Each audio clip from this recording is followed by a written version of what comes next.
Salut tout le monde et bienvenue dans une nouvelle vidéo des rebuts du catch. Je suis Cody McLeod, excusez-moi de ma voix, mais le changement d'heure et le fait que j'ai fait une soirée un peu alcoolisée, ça n'aide pas trop.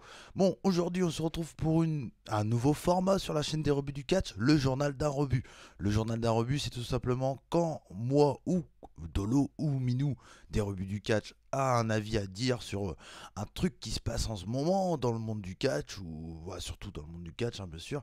Bah voilà, on fait une petite vidéo 4-5 minutes pour vous dire ce qu'on en pense parce qu'on n'aura sûrement pas le temps d'en parler, que ce soit dans l'hebdo ou dans d'autres émissions des rebuts du cash. Donc voilà, aujourd'hui je voulais faire ce premier journal des rebuts tout simplement parce que j'en ai ras le bol, mais ras le bol de tout ce qui se passe autour de l'affaire, entre guillemets, hein, l'affaire. Ça fait toujours plus violent de dire l'affaire.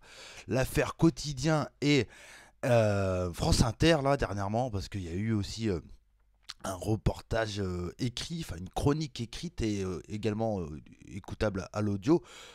Chronique faite par Dorothée Barba, je crois, si je dis pas de bêtises. Et il y a eu aussi, il y a 2 semaines ou une semaine et demie, l'affaire encore quotidien qui est revenu sur se prendre des coups de bâton parce qu'ils se sont dit, tiens, on va encore s'attaquer au catch.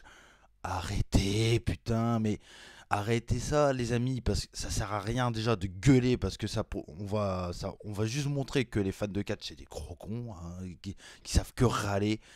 On parle de nous, certes, c'est un peu débile, certes, ils disent un peu des conneries, hein, surtout sur l'affaire quotidien, avec le fait, ouais, ils ont fait des comparaisons un peu au catch avec des films un peu porno, un peu gay, tout ça. Bon, c'est peut-être de mauvais goût sûrement. Moi je dis pas que j'aime bien, mais je dis juste que ça m'a fait rigoler.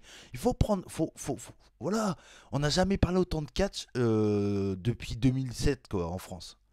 Depuis 2007, on n'a jamais parlé autant de catch en ce moment. Je sais pas si vous remarquez, mais on parle beaucoup de nous, de la communauté de catch française, du catch en général.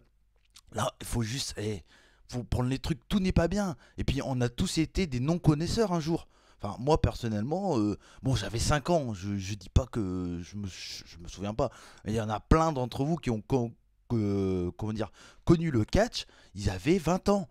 Mais avant, qu'est-ce qu'ils pensaient du catch? Ils pensaient peut-être que c'était truqué, que c'était de la merde, que c'était juste des hommes en slip qui se battaient sans connaître le truc. Et une fois que tu connais le truc, tu rentres dedans, tu dis ah putain merde, en fait non, c'était bien. Mais franchement, clairement, il faut il faut se détendre un peu, faut se détendre. C'est pas, c'est sûr que c'est pas une image de ouf qui donne de nous, mais laissez-les parler. Il y a eu aussi le reportage de France 3 sur West Catch qui a pris les paroles de Biff, Hooligan Biff, hein, ancien catcheur français, enfin qui catch encore, mais enfin bref, ils lui ont pris ses paroles, il a dit à un moment le catch un peu truqué et paf, ils ont coupé ça, ils ont mis ancien catcheur, catch un peu truqué. Bah oui, c'est normal, c'est leur bifton. C'est voilà, ils vont pas dire, ils vont pas montrer tout le quand le mec il ressort avec un gros, avec le torse marqué d'Atemi ou ce genre de truc parce que bah, c'est pas vendeur, c'est pas vendeur.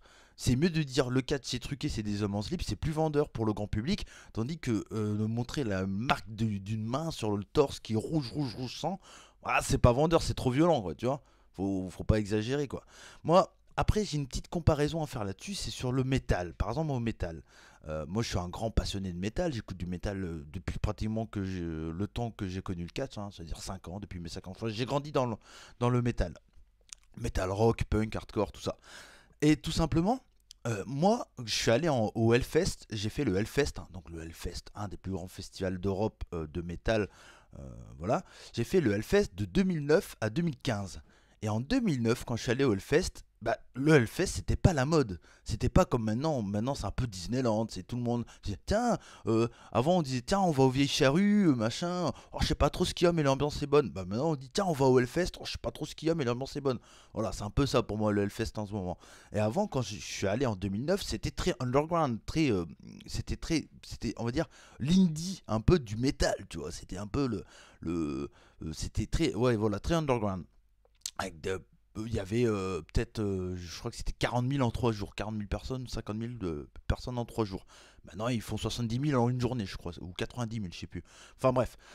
Mais, et du coup, moi, quand j'allais là-dedans, ma mère, elle avait peur parce qu'elle entendait sur les reportages, oui, 50 000 barbares se rejoignent au Hellfest, attention, les voitures vont brûler et tout. Et ils montraient à chaque fois des groupes de black metal, hein, donc métal très nordique, on va dire, hein, pour ceux qui connaissent pas le métal. Enfin, on n'est pas une chaîne de métal, mais c'est comme si une comparaison, je suis obligé de m'expliquer un peu. Et du coup, il montrait à chaque fois les images de black metal, donc un métal très très noir, très très violent, on va dire, dans l'aspect. Et il montrait tout le temps des mecs qui buvaient du sang ou limite qui se tailladaient les veines, tout ça. Ils avaient montré, je sais plus le groupe exactement, mais je crois que c'était Mayhem. Et ce groupe-là, ils ont une tête de cochon, une vraie tête de cochon, hein, sur scène. Et bien sûr, qu'est-ce qu'ils montrent à 19h dans 7 à 8? Ils montrent ça. Ils vont pas montrer, moi, fan de hardcore punk, en train de me casser la gueule dans la poussière avec mes collègues. Ah non, c'est pas assez vendeur, tu vois. Ils vont pas montrer les mecs qui étaient habillés en costard cravate, parce que oui, il y en avait qui sortaient limite du bureau et qui allaient au Hellfest. Bah, ils vont pas montrer cela, c'est pas vendeur. Ils vont montrer les mecs habillés en viking. Oh, les barbus, oh ouais, à poil, le sang, le sang. Voilà, ils vont montrer cela. Bah, le catch, c'est pareil, les amis. Ils montent ce qu'ils veulent, c'est tout. Clairement, arrêtez de vous prendre la tête. Aimez votre passion. Moi, je suis fan de catch depuis mes 5 ans. J'en ai bouffé des comparaisons à la con. J'en ai fait du catch, n'oubliez pas. Moi, quand on m'a dit, est-ce que tu fais du vrai catch? Je fais, bah oui, je fais du vrai catch. Est-ce que t'es en slip? Parce que si t'es pas en slip, c'est pas du vrai catch. Et attendez, voilà, c'est rien, les copains. Moi, j'ai une pensée à tous ceux qui font les pseudo-journalistes, voilà, le temple du catch, Vox Catch, tout ça. Tous ceux qui font qui essayent de se bouger pour que le catch devienne encore plus grand en France via internet, via des sites internet. Continuez, ne vous prenez pas la tête sur des bousilles comme ça, c'est rien. Elle a rien fait de mal, Madame Dorothée Barba. Elle a donné son avis de non-connaisseuse sur le catch. C'est un peu moyen, peut-être, mais on s'en fout. Hein, voilà, on s'en fout. Bref. Merci de m'avoir écouté, c'était Cody McRide, c'était le journal des rebuts, j'espère que ça vous a plu. Si vous connaissez pas la chaîne des rebuts du catch, n'hésitez pas à vous abonner, ça fera toujours plaisir, à laisser un like et puis un commentaire, à dire ce que vous en avez pensé dans les commentaires, parce que ça m'intéresse beaucoup. En tout cas, merci à vous, on se retrouve très vite sur la chaîne des rebuts du catch, c'était Cody McRide, banzai!